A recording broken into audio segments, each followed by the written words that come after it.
เอาอย่าโอ้ยเนาะพี่น้องเนาะ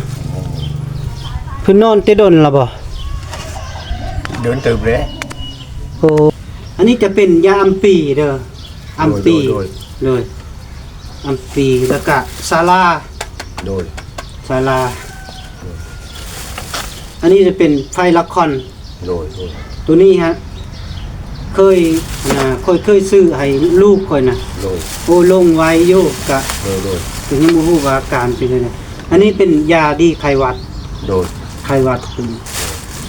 เลยจำนวนซื้อกะบ่หลายดอกเคยซื้ออันน่ะ4อย่างนี่เป็นอันน่ะแสนกับ 10,000 กีบพี่น้องแสน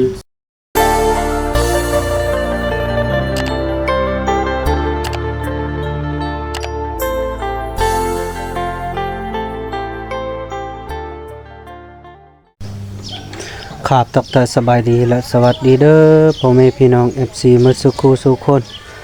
ต่างคนไทยฝั่งลาวและต่างประเทศนำเด้อเนาะยินดีต้อนรับเข้าสู่ช่องของบ่าวแก้ว Channel คือเก่าคือเดิมพี่น้องเนาะวันนี้บ่าวแก้วกามาหาพ่อตู้กับหลานคือเก่าพี่น้องเนาะเพราะว่าบ่าวแก้วก็ซื้อยามาให้หลานน้อยกำพร้าหันพี่น้องเนาะเพราะว่าหลานน้อยเพิ่นก็เป็นไข้พี่น้องเนาะมื้อนี้ก็เลยเดินทางมาแล้วก็ทางน้องทรายทางพังไทยเนาะเพิ่นก็พาเงินมากะ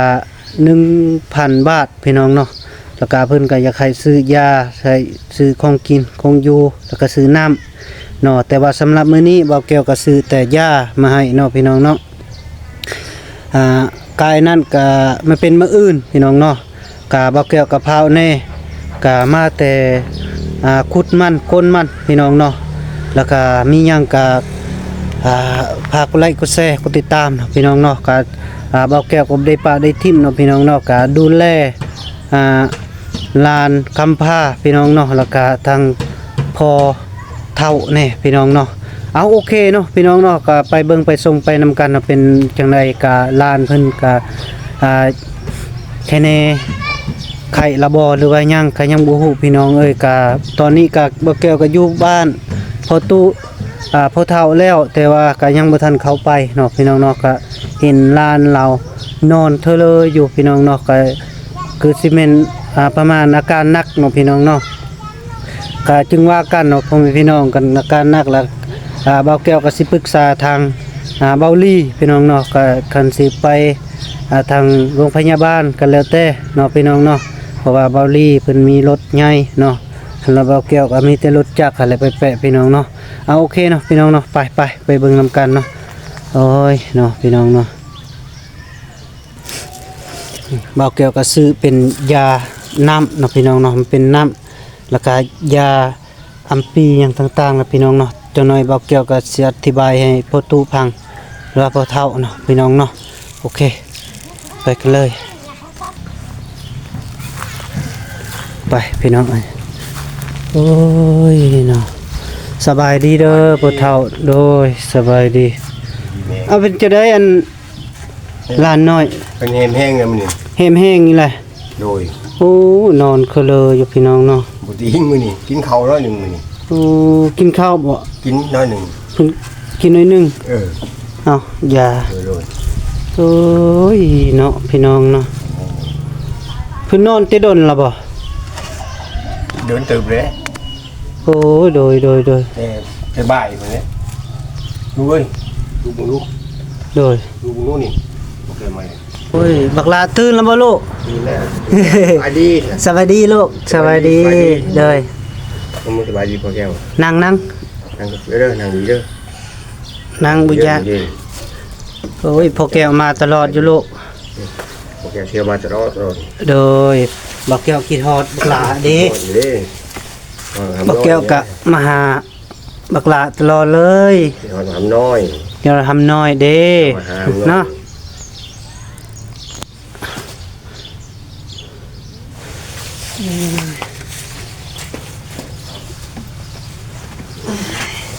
สบายดีเด้อพ่อแม่พี่น้องสบายดีโยมโดยมาสุขคนวันนี้เบาแก้วก็มาหา หลานกำพร้าพี่น้องเอ้ยกับพอตุพอเท่าอันละกะบ่เกี่ยวก็ลง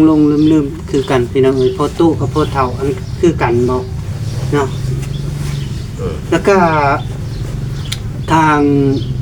น้องสายทางภาคไทยเพิ่นพากเงินมาให้ โดย 1,000 บาท แต่ว่าเงินน่ะข่อยยังบ่ทันไปเอา โดย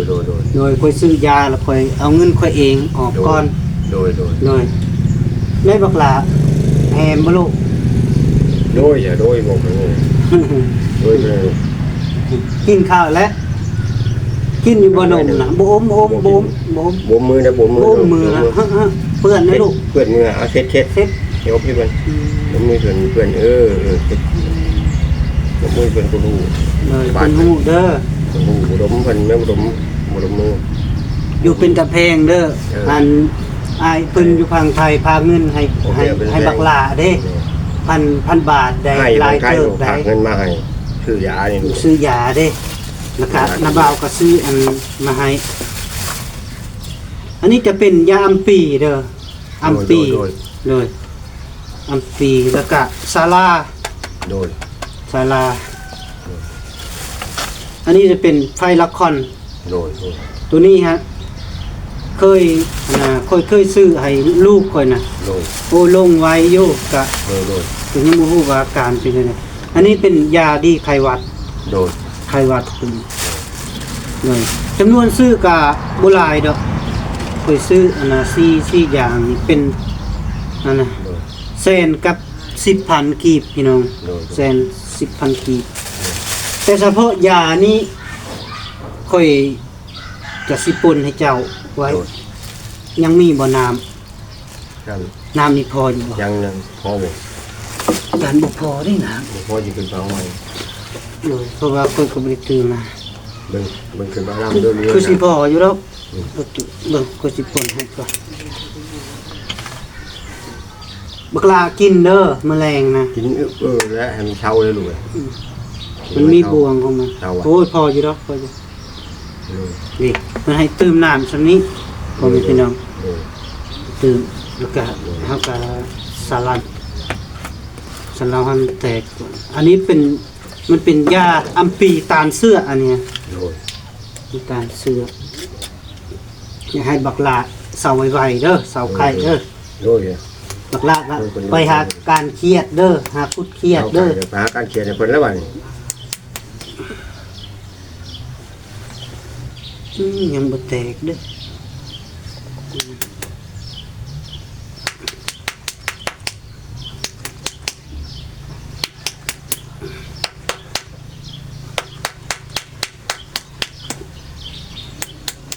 เคยซื้อให้หลานกินอยู่บ่พ่อเฒ่า บ่เจอเคยช่วยกินลูก ตัวนี้เคยบ่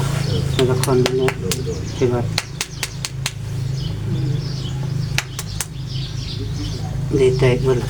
การเขียนเคย โดยตามเสื้อนี่ก็กินแนวละบ่วงเด้อ โดย มันมีบ่วงอยู่ในนี่แหละ โดย บ่วงน้อยกินเช้าแรง โดย นี่มันมีบ่วงบักละกินเด้อแมลงเด้อกินได้อยู่ว่าลูกนี่บ่วงก็งามเห็นบ่บักละกินกึบ ชอบอย่างนี้ก็โทษ สดเลยเด้อ โดย บักละกินข้าวหลายๆเด้อมันละบ่คนอยู่ของกินนะ ยัง ยังบ่โดยมื้ออื่นมีแต่มื้ออื่นข่อยสิมาลำเลียงใหม่ โดย สิซื้อปลากระป๋องแล้วก็ โดย มี โดย สิ้นแหงทางน้องสายเพิ่นแนะนำมานะ โดย ซื้อน้ำ โดย แล้วก็จักอีหยังแหน่เราบอกกันนะข่อยยังบ่อ่านหมดนะเราส่งเสียงมา โดย ก็หลายอย่างอยู่ โดย อันนี้รักษาเด้ โดย รักษา กินตัวนี้ก่อนเนาะกินตัวนี้ก่อนยาการเชื่อน บ่ตัวใดก็ได้ กิน แต่ว่ากินแนวละบวง อันนี้บวงหนึงกินเช้าแรง โดย ตอนเช้าแล้วก็ตอนแรง โดย ก่อนสินอนก็ได้ หรือว่าได้ก็ได้อันนะตอนแรงให้เพิ่นกิน โดย ส่วนหลายนะก่อนนอน โดย ถึงเวลาเพิ่นนอนเด้นอน โดย ก่อนเลย โดย แต่ตอนเช้าเสื้อผ้าเสื้อแพรลูกหลานคือบ่นุ่งเสื้อ อันน่ะซุปโตน้ำบางซื้อให้ แพงไว้นะมัน แพงไว้ เราอ่ะยังเก่า ยันมันเก่าบ่เป็นหยังน้ำบางยังสิซื้อมาให้อีกยังมาซื้อมาให้ใหม่ โอ้ย กับพ่อตู้ โดย น้ำบางยังสิซื้อมาใหม่เด้อบักลามักแบบใดบ่ โดย มักแบบใดลูกเลยเอาพอเฒ่าอวยพรน้องสายทางบางไทยแน่เจ้าก็เป็นลูกสายเพิ่นน่ะ อันนี้ก็ทั้งลูกชายทั้งบางไทย ที่ส่งเงินมาให้ขออวยพรให้อยู่ดีไม่แห้งให้ร่ำให้รวยแต่นี้ต่อไปความเจ็บไม่ได้ความไผ่ไม่มีแล้วให้เอาให้มีอยู่มันยืนเบิ่งกันต่อไป อยู่สาธุเลยอันนี้ก็ขอบมกขอบใจทางน้องสายทางห้องถ่ายพาเงินมานะครับขอบมกขอบคุณหลายๆพี่น้องเนาะแล้วก็ทางน้องสายนี่ก็มีน้ำใจเมตตาเนาะที่ส่งเงินมาแล้วก็ส่งเทื่อแล้วพอตุพอเท่าเนาะแล้วก็เทื่อนึงก็300 บาท โดย ค่อยซื้ออันของกินเมื่อวานนี้ โดย แล้วก็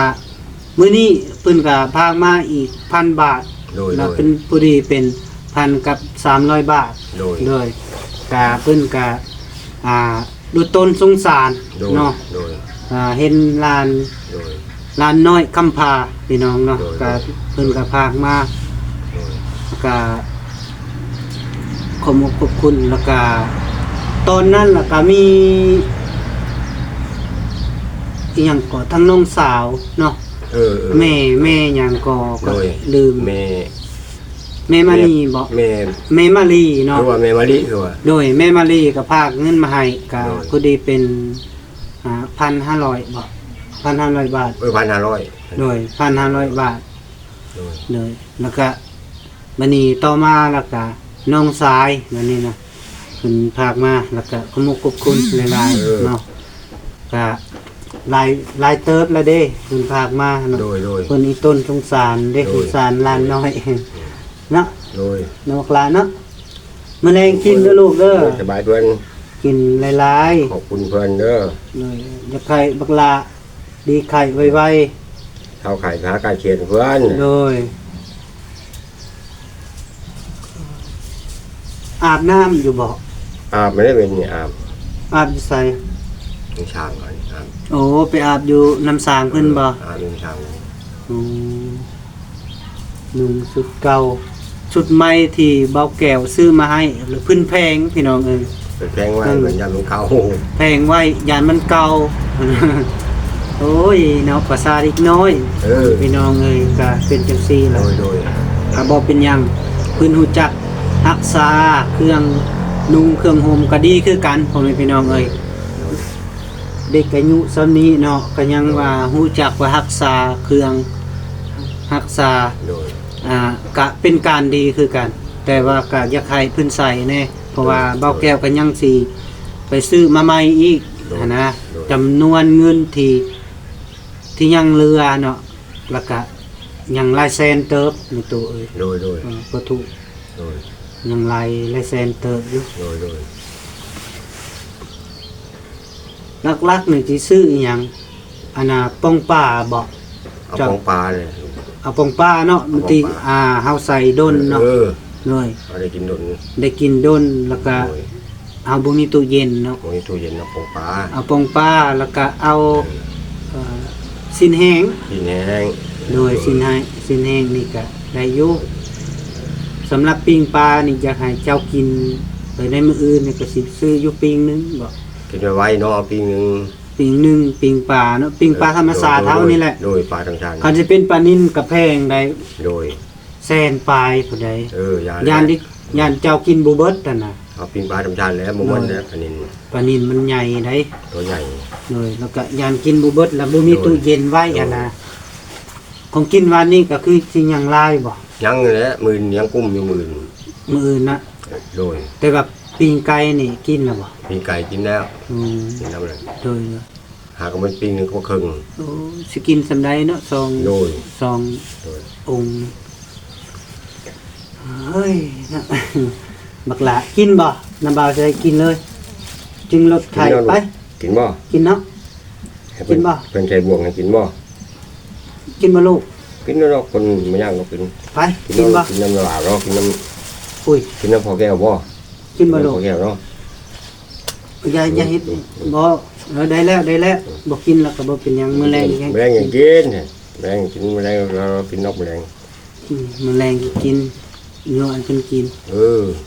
นี่เพิ่นยังย่าน แมลงกินนะ มื้อแรงบักลากินเด้อให้เศร้าไข่แล้วก็บักลาก็ได้ออกนาออกไปเบิ่งไก่เด้อ ออกเจ้าเป็ดเจ้าไก่เขาแล้วออก ไป เจ้า ขุด ไก่ เขียดเด้อบัก ไป ลา หาขุด เด้อ เขียดแล้วกินเช้าเลย บักลาสิลงเซบ่ ลง ใส่ เท อัน นี่ นั้น แหละ บ่บักลาว่ามีป่าบ่ลูกใส่ป่าน่ะ เจ้าอยากลงไปจับป่า เห็ บ่ นในปลาอยู่เทไปเห็นปลาเลย โอ้ยหลายได้เพิ่นว่าป่า จับ ได้ เอาหันเห็นปลาลายบ่ลูกอยู่เทบ่จับมาให้พอแก้ว อืม ลงไปเลยจับปลาให้พอแก้วเท้าไข่เลย เจ้าไก่ละลงจับเด้อให้พ่อแก้วกินน้ำอืม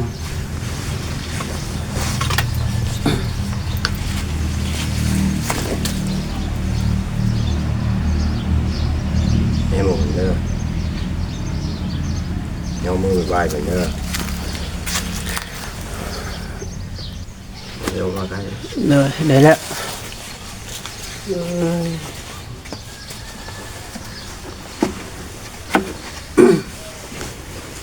จะน้อยเบาลี่มาเด้อมาหาบักลาเด้อ ดูใช่ เบาลี่สิซื้อมีขนมมาฝากได้มื้อแลง ดู เบาลี่ยังอยู่พุ่นอยู่บ้านน้องลอย ดู เพิ่นสิซื้อมาหา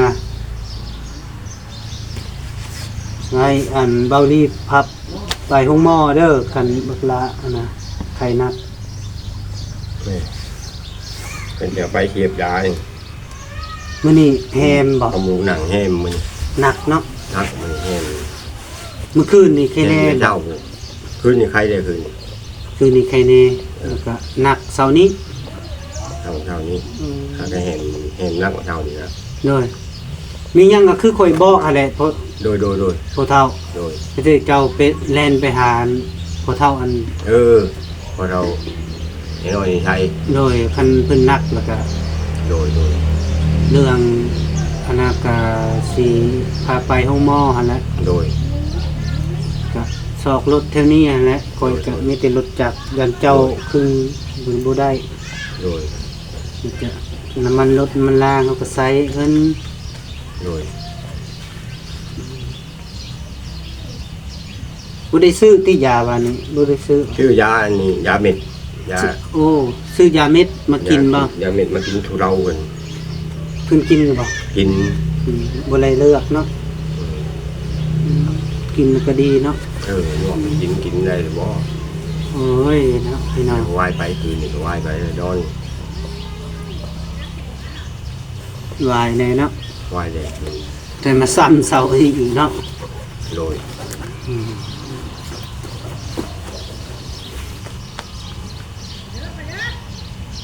ตอนบ่ายแหละเมื่อเช้านี่ก็มีครับ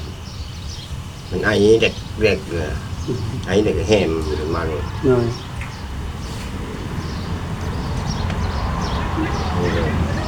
เป็นเย็นเลยนะ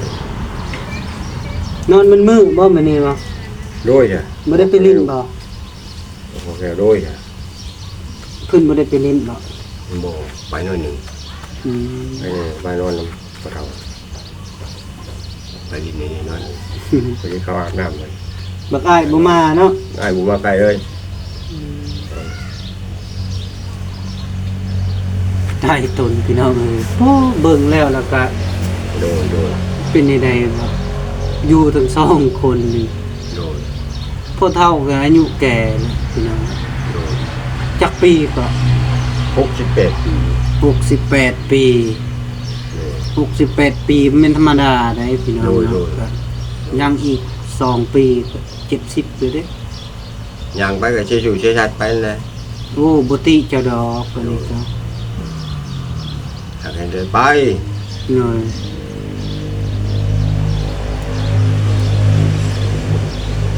แต่เวลานอนก็อย่าลืมกางมุ้งนั่นแหละหลักๆก็ได้ ไม่ได้ลืมใบยาและกางมุง โดยเพราะว่ามันก็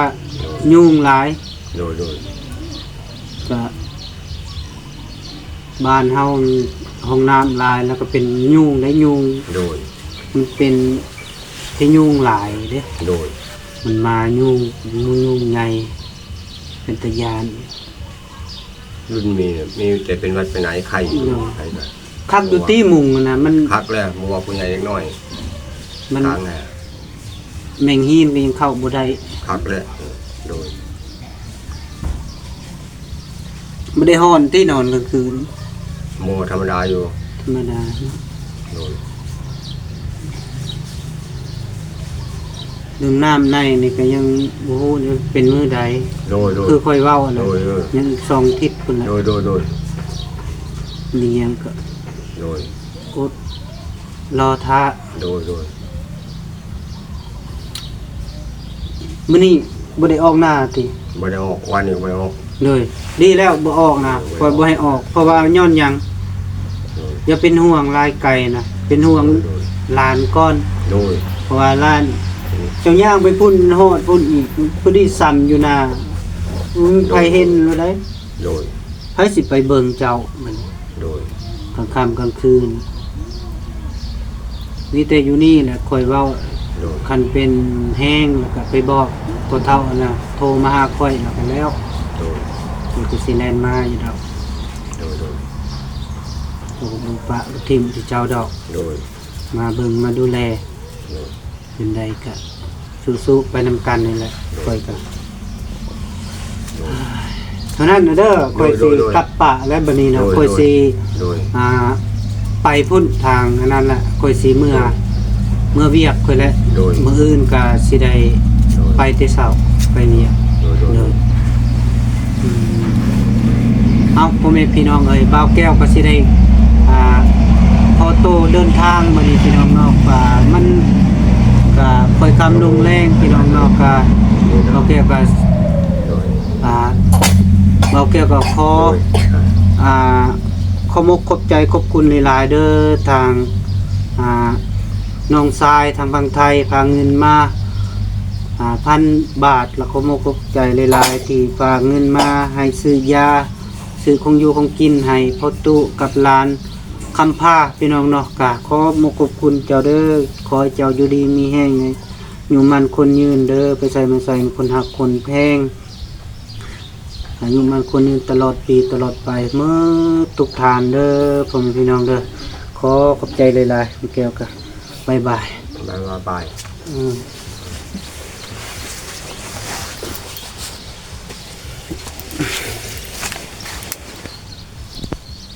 จบ